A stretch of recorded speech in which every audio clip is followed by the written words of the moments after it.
more about Inito and why it is such a convenient at-home fertility testing monitor to make getting pregnant a lot easier.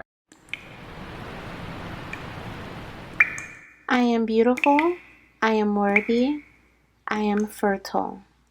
My fertility goddess. Hi, goddess! Welcome to my honest review of the Inito Fertility Device, okay, an app. I'm so excited to be sharing this with you guys because, as you know, I've been posting on my shorts, my adventure, if you will, with Inito. And it's been a good adventure. It's been good. I really like it. Some of you guys know that I've tried other fertility devices, and of course, they track different things. Like I've used Ovasense, I've used what is the other one? A Cake. Okay, so I've tried those devices, and so I was really interested in trying Inito.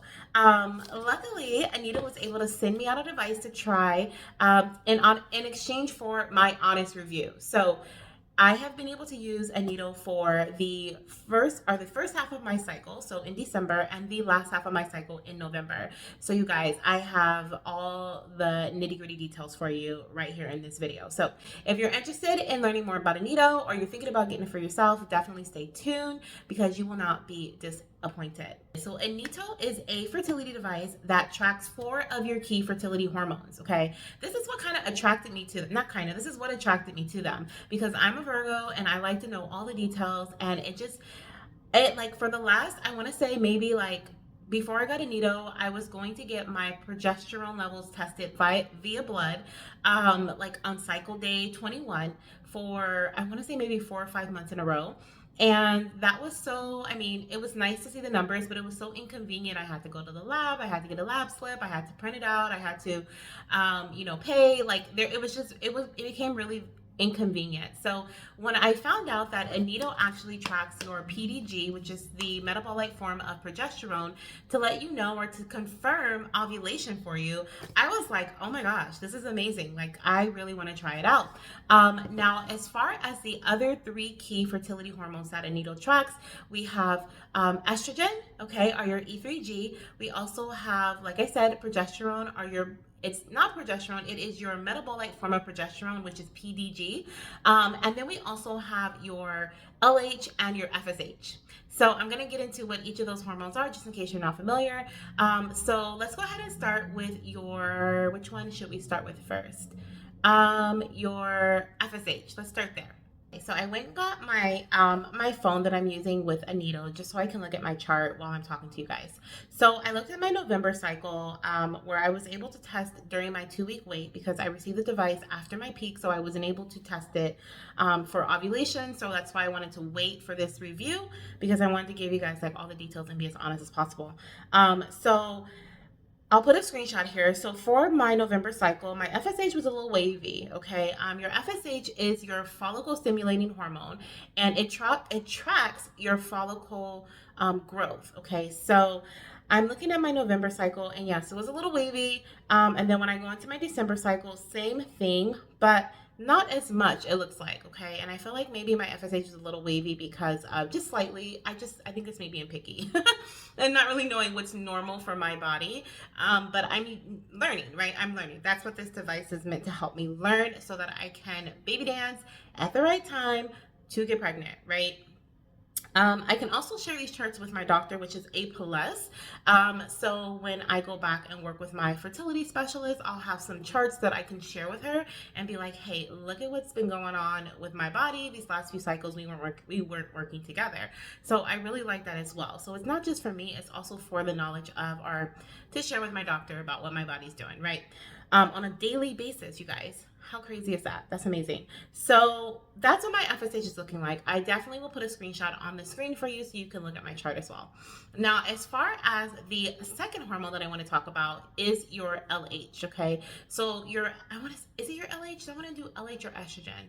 So let's do both. So your estrogen peaks right at the start of or not peaks, but it rises at the start of your fertility window. So when your estrogen starts to rise, which mine did, I want to say for this cycle, yeah, so I started to be on like an upward, like like wave at the beginning of my fertile window. So I noticed that my estrogen levels, as of cycle day 10, my estrogen levels started to kind of go up, and then they went a little down, then they went back up, they went down, and then it peaked on my peak fertility day, okay, or my peak day, right? And what's so interesting is on my peak day, I know it's truly my peak because I also test it with regular at home tests, just to compare, because I get a surge on the OPKs, right? The regular ovulation urine dipping test. And I'll show you guys as well. I'll put like a little snippet here on the screen so you can see what happened and how I was able to compare them. But you guys, my estrogen went so high, and you'll see on the screen as well, my chart, it went to 516.45. That was my levels, okay? And that was the highest it had been my entire cycle. And then after my peak, it went back down on, it was making its way back down. And now on my last test that I took, which was on cycle day 17, it was back down to 104.0. So that is your estrogen. Okay, as far as your LH is your luteinizing hormone. And I'm just gonna look at my chart here.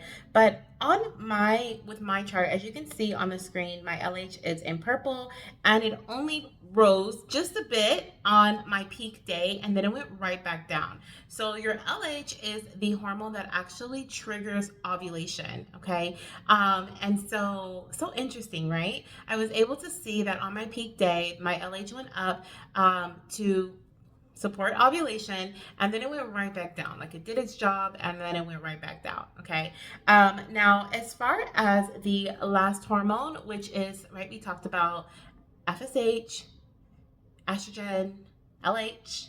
Yeah. Okay. The last hormone is PDG. Now, that is a metabolite form of your progesterone. Okay. And so with that is what I was most excited about, because like I said, I was so used to going to get blood work done on cycle day 21 or 7 days past ovulation to make sure that I did indeed ovulate. Now, crazy thing, I did not want to buy any more tests for this cycle since we did not end up trying to conceive.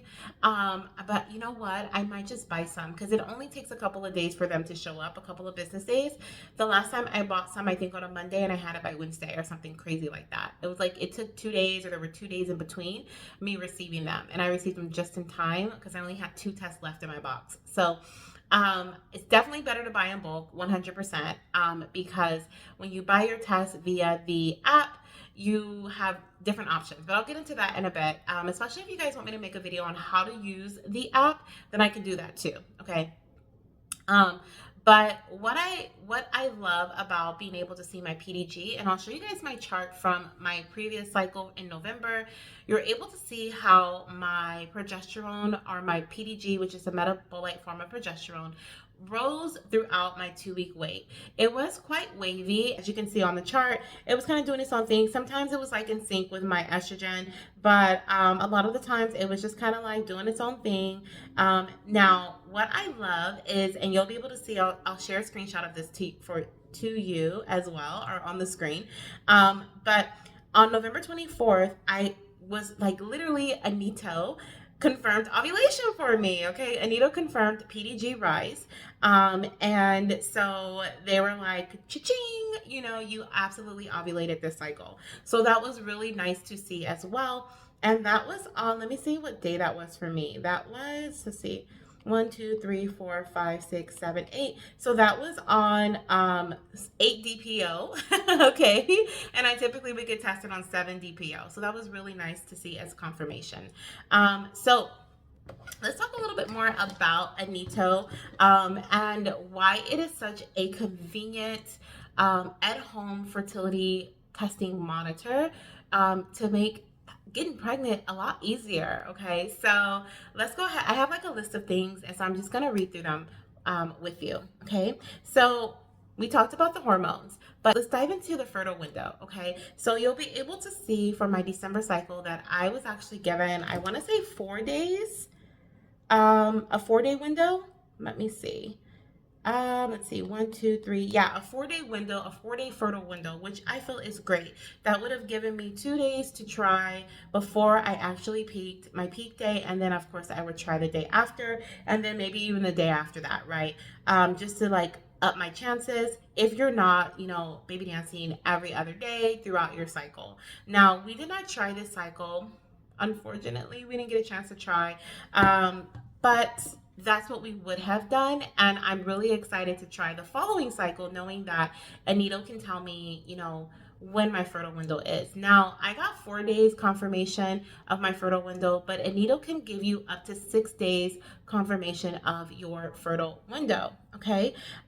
So it says here, Inito identifies your 6 most fertile days, which include the 4 days leading up to ovulation, the day of ovulation, and the day after. So I was just 2 days shy, but honestly, based on my E3G levels, I actually can tell like when it started to rise, and that was actually on cycle day 10 for me. So that's actually 2 days before those 2 days that were confirmed as my fertile window. So I think cycle day 10 through 10, 11, 12, 13, and then cycle day 14, and then cycle day 15 were my 6 fertile days, to be honest, because I think I could just tell from there.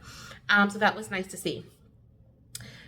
So we talked about it confirming ovulation. Okay. I'm looking at like what Inito's supposed to do and see if it like did that for me. Check. Okay. Like I checked that off. Like absolutely. It confirmed that I ovulated in my last cycle. I was able to get my actual hormone values. Absolutely. Okay. And I have a detailed hormonal chart that I can share with my doctor, that I can keep for myself, and that I can compare from cycle to cycle, which also makes me really excited. And I shared in one of my shorts, I feel like a little scientist here, looking at all my numbers, and I'm sharing it with my fiance, and I'm like, oh my gosh, like look at my levels, and this is that and the other. And so, and he's a scientist, like, at heart too. So he loves it as well. So it's something that we can do together as a couple. And it's something that has so far been very, very accurate for me. It's cost effective. Okay. I'm like looking at the list and I'm like, do I agree with this stuff? I do agree with this list. It is indeed cost effective. So, it definitely, I was comparing this one to another fertility monitor. And what I noticed, and I actually asked some of you guys on my Instagram story, which one do you prefer? And a lot of you guys said Inito. And one of you guys actually reached out to me and said that one of the main reasons you preferred Inito over the other device was that with Inito, all you need is one test strip for 4 hormones. The other device, you need to buy different test strips for different hormones. So if you want to just test your LH, then you get to do that. If you want to do LH and FSH, then you gotta buy, I don't know if it's the same test strip for that or you have to buy other ones, but you guys probably know which device I'm talking about. Okay. So I was debating between those two, but I'm so glad I went with this one. And even though I was gifted Inito from Inito, thank you so much. It was a beautiful gift. It still is very cost effective. Okay. Like when I looked at all the prices and I was getting ready to get it, buy it out of pocket, I was definitely leaning towards this one for the cost. Like I was like, okay. Now the only thing that I don't really like is the cost of the test strips, but in comparison, it is good. Okay, the price is not that bad. So a few other things about Inito when you're using the app. Okay, when you use the app, you can also log other things. So you can log medications that you're taking that cycle. You can log your symptoms, so you can track your symptoms as well. So it really is an all-in-one fertility app with an all-in-one fertility monitor. So I hope you guys, enjoyed hearing my experience with Inito. It actually reduced a lot of stress for me this cycle. So I'm definitely very grateful. I definitely recommend it. And I can't wait to see how it plays out for me moving forward. If you guys want to get an Inito for yourself, or if you have any questions that you want me to answer, I know I didn't go into much detail about how to use the app, how to test, how long it takes for your results to come back. Do you get them same day? I know you guys probably have like different questions. You can list them down below in the comment section and I'll make some more videos surrounding the questions that you have. I just wanted to give you guys my honest review on whether I think using Inito is worth it or not. Do I think it works? Do I think it's, worth the price? Absolutely. Absolutely. It brought a lot of, like I said, reassurance and comfort and alleviated a lot of stress, not only for me, but also for my fiance, us as a couple, being on a fertility journey since 2017, right? So, as things are unfolding for us, and there's a lot of different things that are being revealed for us as to why we've been struggling to get pregnant, Anita was just like, a breath of fresh air and light, that I feel like, was is adding to the light at the end of the tunnel for us. So thank you guys for being here. Okay, if you made it to the end, you are a real one. Thank you for all of your love and support and your baby dust. I already know you're going to be sending baby dust my way. I'm sending it your way as well, and I can't wait to keep you guys updated. Bye.